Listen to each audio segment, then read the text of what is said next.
in the background, it says supporting men in their life journey. And unfortunately, I do not see a lot of men being advocates of men.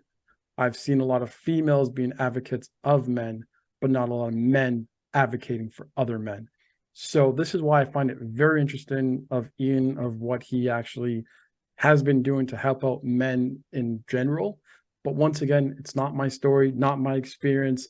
Ian, take it away. Why did you choose to support men in their life journey?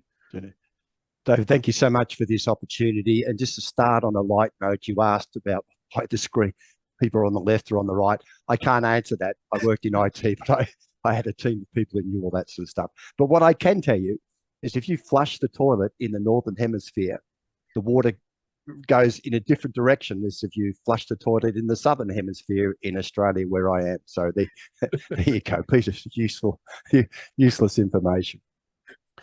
So I guess I'd start by saying I'm married with 4 kids, and we had our 12th grandchild about 3 or 4 months ago. So very big family. I was one of 4 kids myself. Grew up in Melbourne, in Australia, working class suburb. Struggled a bit with self-esteem in my teenage years and early 20s. Got married. Still struggled a bit with self-esteem, and I've got no qualifications, no formal qualifications in anything. And so we're struggling for money. I was working for a telecommunications company in Australia, but all the time I was doing other things on the side, trying to make more money. I used to play a high grade of squash and tennis. I used to import squash rackets. When we got married, we moved into what we call a milk bar or general store. So I'd be working full time and run this store. And I did a number of other things trying to make money on the side. Eventually, I managed to work my way up through the corporate structure. And in 1995, took a huge move. I quit after 22 years. I can't believe I did that. I'm probably far more risk averse than my wife, but I took my wife and the 4 kids. We moved to New Zealand for a couple of years, and I took up a contract role in IT, 2.5 times the pay that I was on. And all of a sudden, things started to change. My wife, who'd been cleaning houses on the side to make some more money, and we call this budding, which is taking buds off plants for one of her brothers. All of a sudden, she had the freedom to do what she wanted to do, which is just play a lot more sport. We're both very sporty. Mhm. And then we made the move to come to Sydney in Australia. I continue to work in IT and continue to progress through well-paid positions. In 2013, I started to increasingly think there's more to life than just making money and delivering software changes. And on the 10th of September, 2013, I got on the train to come to work, and I continued to read a book that my youngest daughter had given me. And what I read on that date just transformed my thinking for my future. And in May 2014, I quit my job. I quit paid work, Wow. and I became a full-time volunteer, and that continues to this day. My wife still works. She's a nurse at the local hospital, and she loved doing that sort of stuff. And I felt led to start mentoring kids in Sydney in high schools.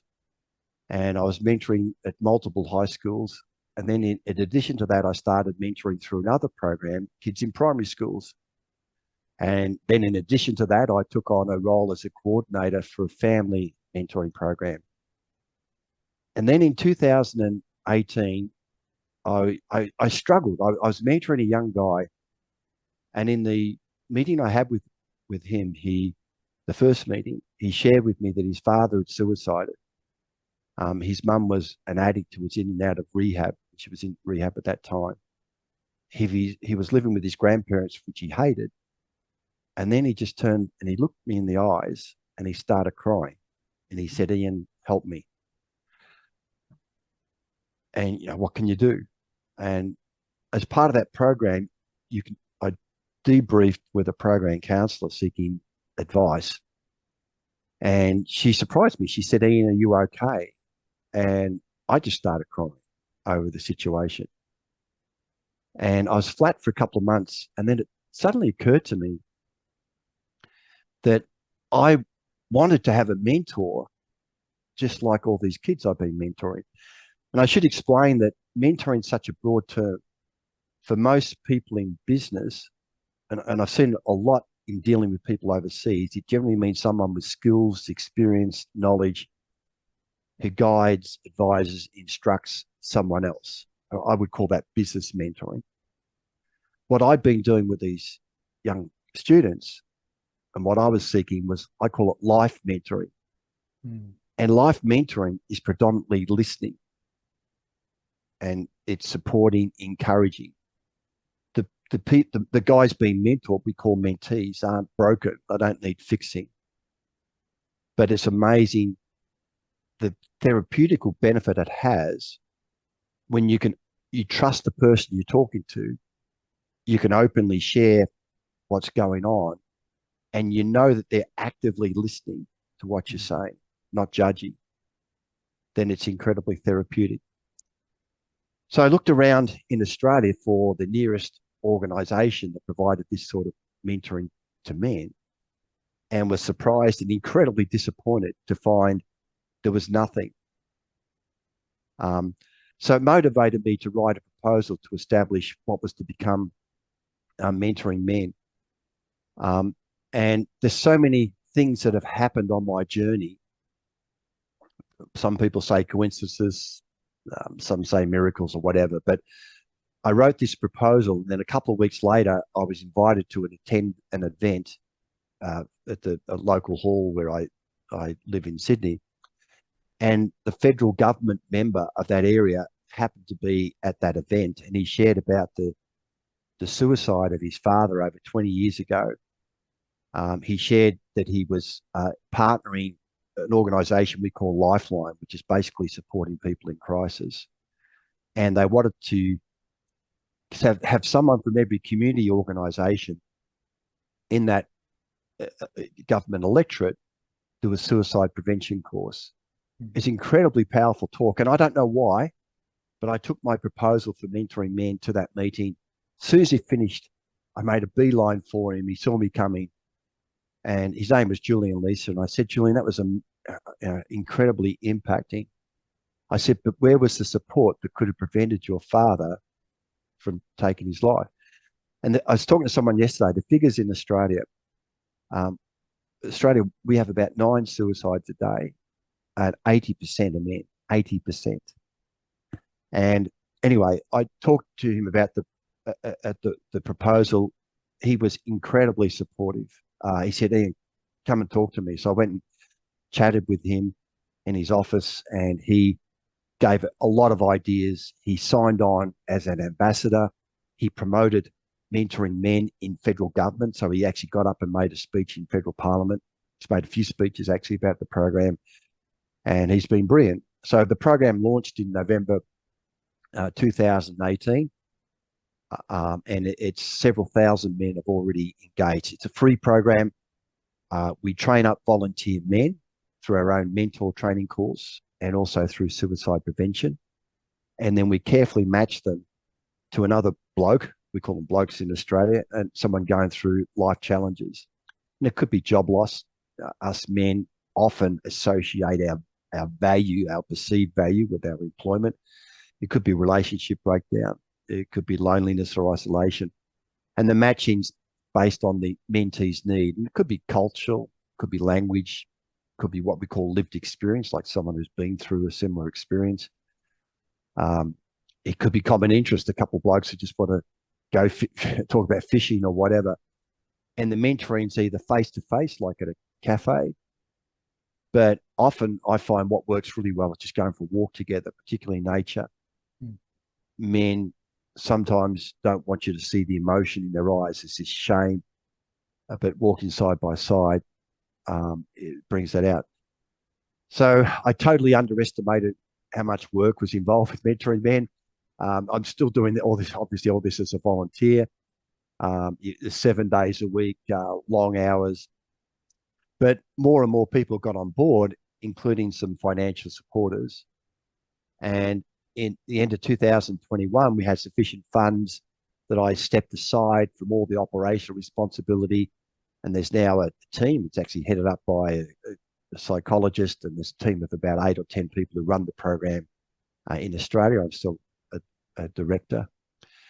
And that freed up a little bit of my time, which is always dangerous with me.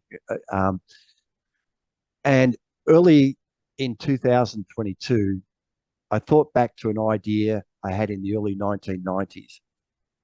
And my idea was this, that if we could capture the people who've got a story about overcoming adversity, it would provide hope and inspiration to others. Mm-hmm. And at the time, I didn't have the self-confidence. I didn't have the time because I was working full-time and working other businesses, and I didn't have the money. So I wrote to 3 community leaders in Australia, just letting them know about this idea. And one of them, a famous entrepreneur in Australia called Dick Smith, actually took the time to send me back a handwritten note. And he said, Ian, this is a great idea. And then he said, you do it. and it sat there. And then with my newfound time, I thought, I'm going to do this. I'll talk my wife into putting up our money to make it happen, and she reluctantly agree. We have a different view on her level of support for it. We have different views on a few different things, but the technology changed. Initially, it was going to be just to print a book, but now there's things called podcasts and ebooks and all that sort of stuff. So I like mentoring men. I put everything into progressing this new project, and because I now had a wide connection of contacts, particularly with men, and one of them said, "I've got the name for your new project." I said, "Oh, what's that?" He said, "Oh, kintsugi." I said, "Never heard of it. What is it?" He said, "It's a Japanese word," and I'll bring up my paperclip bulb. But the legend is it goes back to a Japanese emperor had some valuable pottery. Mm-hmm. And over time, it chipped, cracked, it just showed signs of wear and tear. And he said to his craftsmen, I want you to put it back together again so you can't see there's any breakage. There's been no damage done to that. And they said, well, we can't do that. But what we can do is we can cover up the damage. We can put bits back together using a precious metal like gold. And now when you look at this bit of pottery, you can see it's been through some hard time, but is now far more beautiful, far more valuable than what it was before. And it's the metaphor for people, for the lived experience that many people have. So I just resonated with me so much. So we officially launched, it's called Kintsugi Heroes, kintsugiheroes.com.au. We officially launched in December, and I'm just unbelievably passionate about the content. I've learnt personally so much from this. The very first one touched on grief, where one of our mentors talked about the death of his wife, the impact that had on him through suicide ideation. We talk about physical disability, mental disability. We talk about abuse. We migrants. We talk about addictions, and Dave, just before we started, I talked about the one that was published this week, which is an inspiring story from a guy who lives not far from you, in a place called Hamilton in Canada, and unbelievable childhood trauma. But what this guy is now doing is living in Australia. And I actually, in the car with my wife and one of my daughters, and I put that on. They reluctantly started to listen to it, but then as the story went on, they were captivated. Okay, so that everything that you've done, and also a lot of men, and not just men, families. So understand that despite your whole organization healing one person, they're really healing other people as well while doing it. And that is what I think we're missing on like the bigger scope, is that if you're touching so many people just by healing one person. Fantastic point. If we can help encourage men to become better men, then the benefits just flow on to the much broader community. In Australia, I assume it's the same in Canada. We have issues around domestic violence, which is predominantly men with women. We have issues with addiction. We have issues with loneliness and isolation. But there's a study done over here that showed that just being lonely is equivalent to smoking a packet of cigarettes a day. So yeah, we're helping build better communities through just supporting these men in the program. You're absolutely right. And the thing that my biggest struggle that I find with men, even like back in the day up until now, is that we are very, I think society has made us not show our emotions, not, it shows weakness when we decide to actually get help. And I think that's our biggest problem, because once we bury that emotions, and this is why, like when you're showing the pottery, like the cup over there, and you said, oh, if it breaks, put gold on it, it looks very beautiful. My aspect of it, and the reasons why, and this is why I like this style of conversation, because I disagree. And there's a reason why I disagree, because at the end of the day, a lot of us, we bandage our hurt, we're bandage our damage, and we don't really solve the actual issue itself.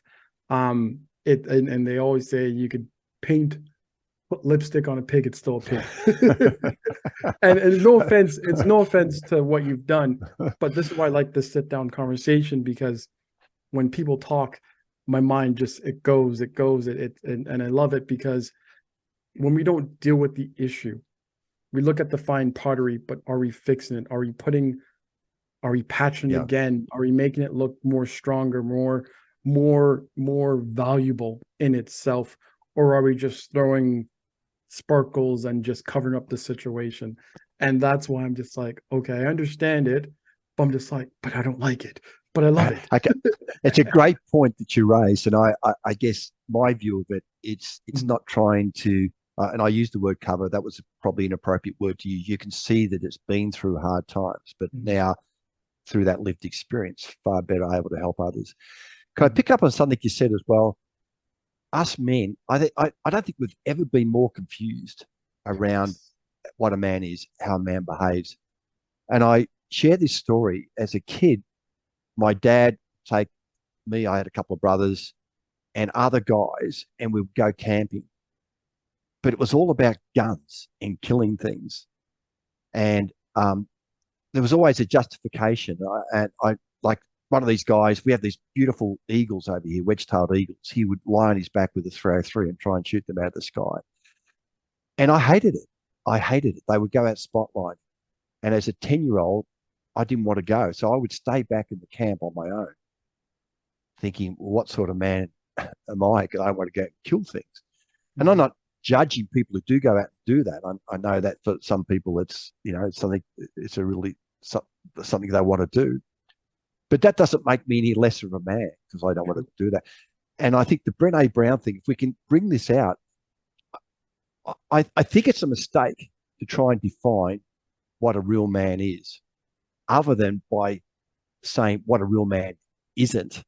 A real man doesn't use physical power to abuse other people.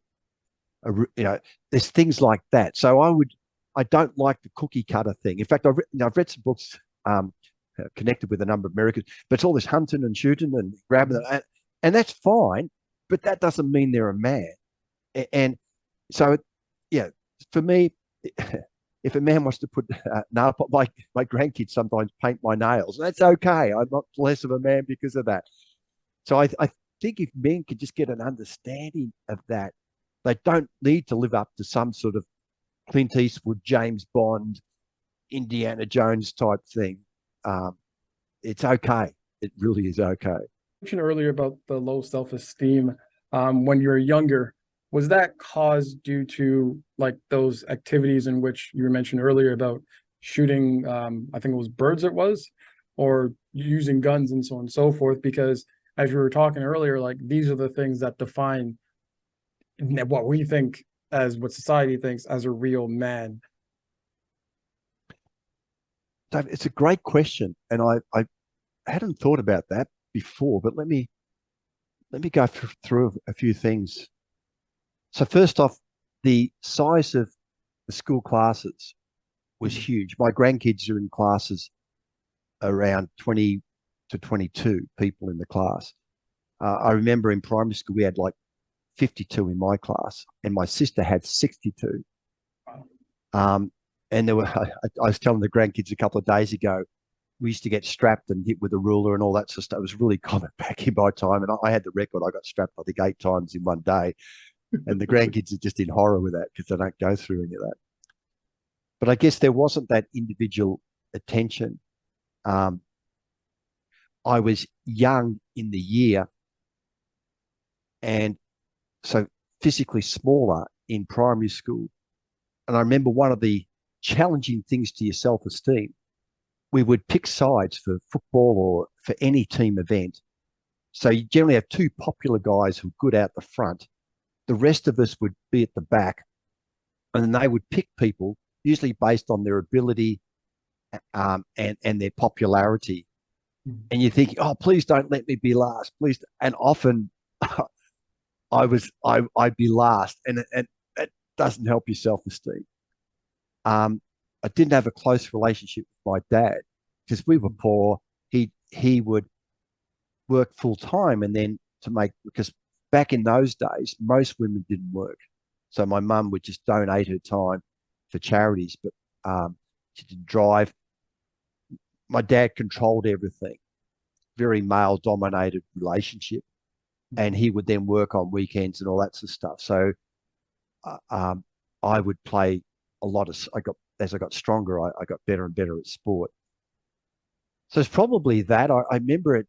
I would sweat with stress, and that would make me sweat more. Like and just be embarrassed if something happened. And I'm sharing stuff that I haven't shared with anyone else before here. Um, and my goal, I thought, gee, if I could just be average, but who would want me? Like it was a real low self-esteem. I compensated for that as I represented the school in all sorts of the high school in all sorts of sports stuff as I grew physically stronger. Um, yeah, so like what I'm talking about is I see so many others lack self-esteem, and I see social media as really contributing to that as well. Facebook is really brag book. People put the best of their lives up there. Look where I'm traveling. Look what I'm eating. Look what I'm doing. And others look, oh, my life's crap. Look how good the other things. So it's probably even worse now. But I look at back, I guess, on the Kintsugi thing, because I went through all those self-esteem issues, it enabled me to be a much better mentor to young kids who may be going through the same challenges themselves. Mhm. But yeah, I love to play a part. Maybe it's a really good theme. It's a really good question around how overcoming self-esteem. But I don't think my kids had the same challenges that I had.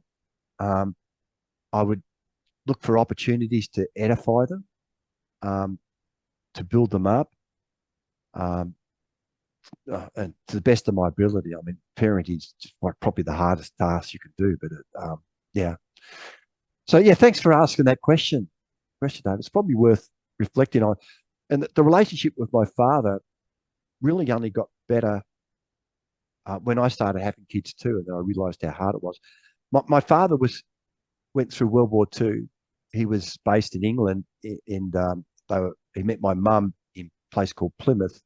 He was flying Sunderland flying boats, and when I went over there, I think like a quarter of his squadron were killed, and there was no recognition to post-traumatic stress and things like that when people came back. So for years I didn't even talk to him, but then later on we grew closer and more respect.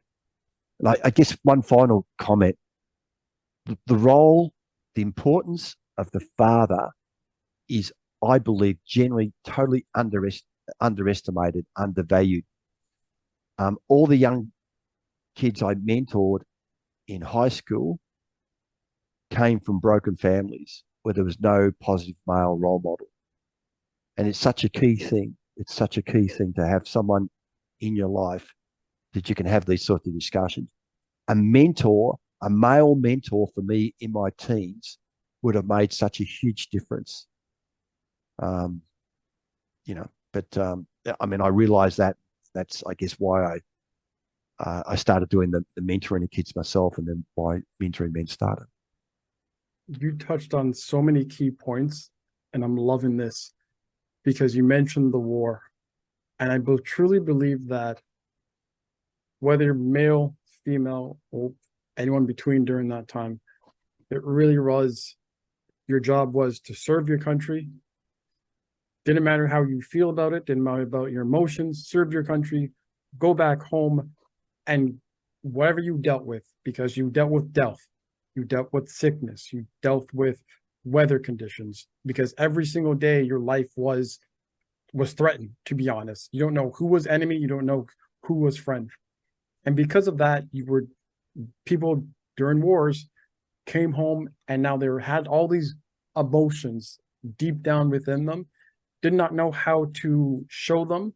And what they did, unfortunately, they turned on their family. If they didn't turn on the family, unfortunately, they committed suicide, or they went on murderous sprees because of these things. Not everyone, not all of them, but majority of them. I honestly believe that. That's why we came up with words such as post-traumatic stress disorder. And because of all that, now you go to raise your family, your son, your daughter sees how that is. And guess what? Unfortunately, the mother is there to keep everything together, to glue everything together, to keep the father, unfortunately, or the mother, whoever went to war during that time, from hurting the family. Unfortunately, this is why the mother stayed at home and not went to work, for example. Yeah. Now you see that as a young age, you see that, and we're like, okay, well, this is how it's supposed to be. You go in and get your new family. Now the son and daughters have families now. They're going through all this traumatic experience that they've grown up, and they think this is how life is supposed to be. Unfortunately, this is why you don't see a father figure in families, because guess what? The mother, they stepped in and became that father figure in a lot of situations. That's why you see a lot of single mothers out there, because the fathers were just, guess what? I cannot deal with this, so I'm leaving. And because of things that you are doing that is supporting men in their life journey, you're bridging that gap to keep them from leaving. You're bridging that gap to keep them, to keep them there to show and to share emotions with the family. Because you mentioned the word mentor in the first, every time you kept on saying it, one key word that kept on popping in mind is being vulnerable. Yeah. To be a mentor, you have to be vulnerable.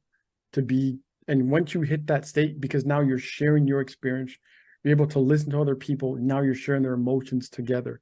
You mentioned that guys like to walk side by side instead of looking between their eyes, because guess what? It's that vulnerability that we are very scared to actually admit that we actually have, because you don't want to look like we are weaker than anybody else. Again, going back to your case in point, being the last person picked in sports, in school, in any activities. It could be even work as well. With you. So, back in September, my wife and I are both passionate bike riders, and she went to Europe to ride our bikes. We rode our bikes from Switzerland through Austria to Italy, and then we went over to the Greek islands, and we're on this like pirate ship with about 20 other cyclists. We go from island to island, and we half of them had e-bikes. We didn't. There's that competitive spirit coming out, and we would ride around, and we're on this island, and the Greek tour guide stopped us at one point, and he pointed over to another island. And you probably, I don't know if you've heard of Onassis. No. Okay, so Onassis was the richest man in the world. He was Greek. That was why this guy was sharing this story. And he was born into poverty, and he initially made his money selling tobacco, getting tobacco on the black market. And then he invented packaged cigarettes and made billions. And then he moved into shipping. He was the biggest shipping magnate in the world. And you probably know that he then married JFK's widow, Jackie Onassis, Mm. and incredibly financially successful, and then went on. And the tour guide commented that Onassis said once that they say money can buy love. And I want to tell you, it's not true. I'm the richest man in the world. I've never found love. And the way the story was around the success of Onassis. And I couldn't help myself, put my hand up and I said, well, I want to question your definition of success.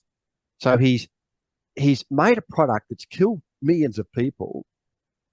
And he's never found love. Like he had a string of, while he was married to Onassis, he was having relationships with a number of other women. One was a famous opera singer, Maria Cavell or something, something like that. And I said, I would argue that a poor blue collar worker or whatever who had strong family connections is far more successful than what Onassis was. And I think it's a really, when I came back from Europe, I woke up at 4 o'clock in the morning, jet lag, and I wanted to put down a diagram that showed the, I guess, the best life or the meaning of life for me. But I've now showed, I guess, hundreds of times. But on the right-hand side, I've got the target, which I call it the best life. It's where we get the most fulfillment and purpose. It's where we are authentic, honest. It's a great place to be. And when we're born, we start off with many of those qualities. We are authentic, we're true to ourselves and all. And then there's, in the middle, there was all these life experiences.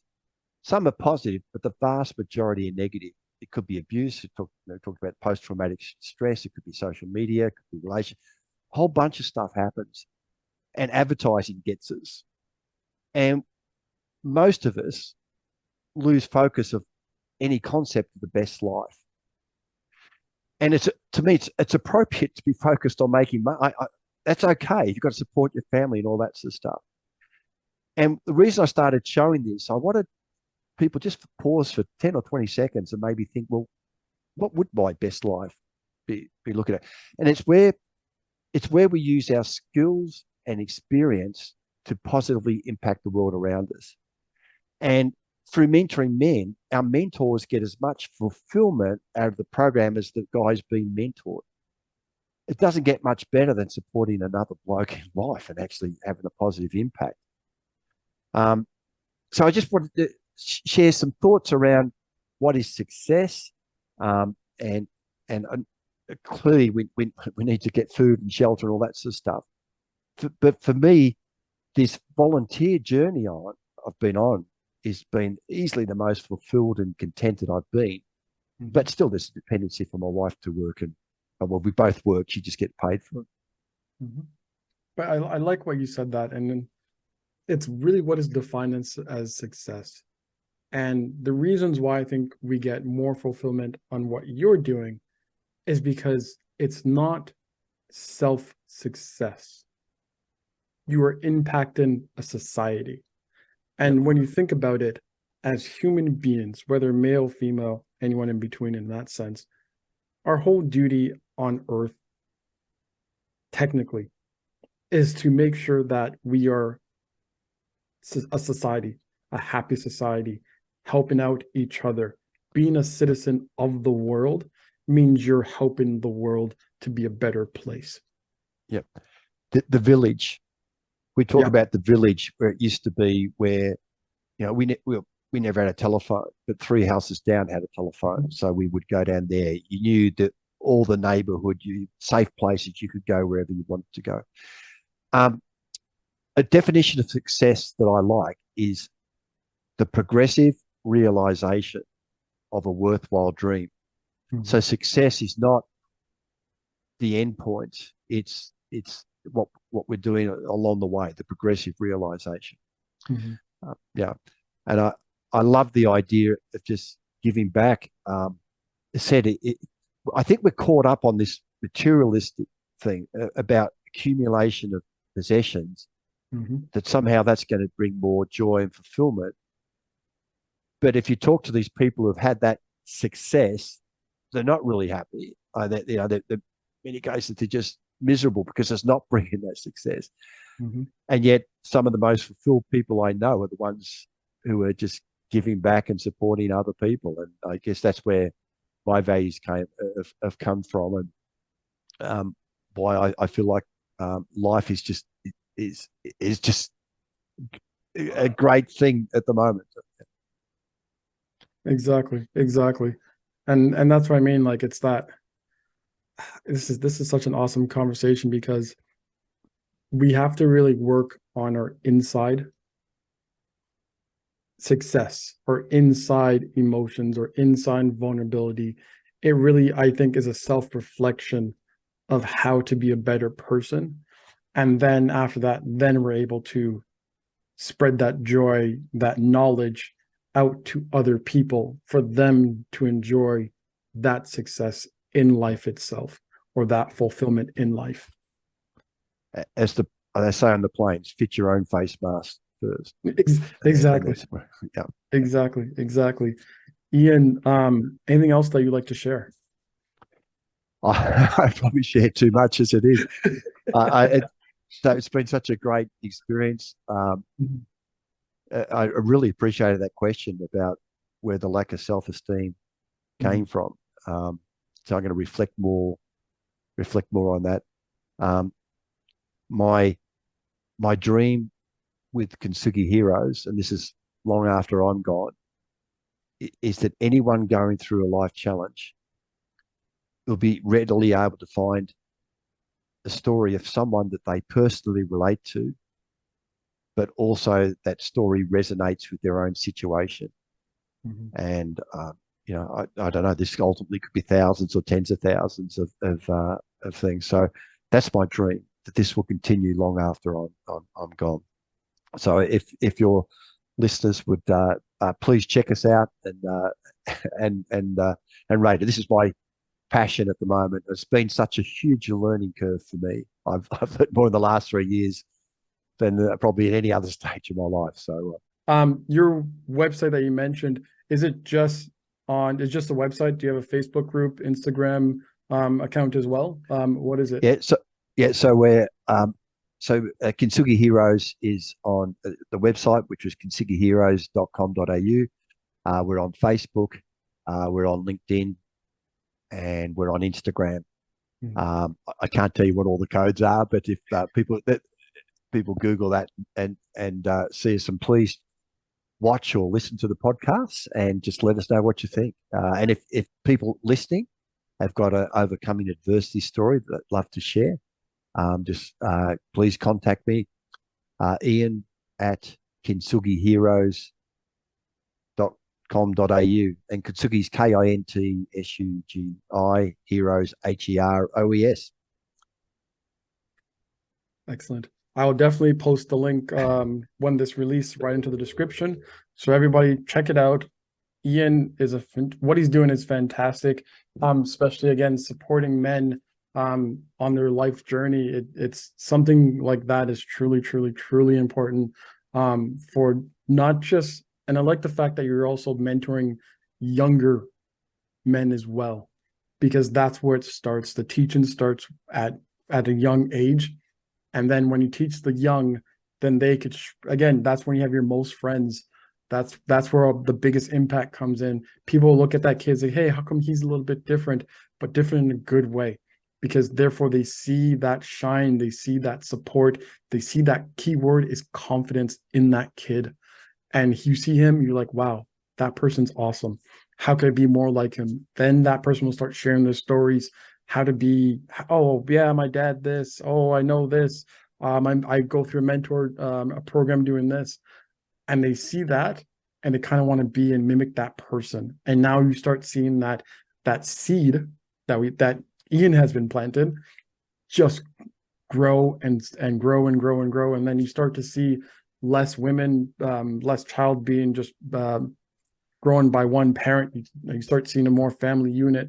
You start seeing support. You start seeing a lot of things, less crimes happening, less drug addictions, less suicides, less of a lot of things that are happening in society that we're really against.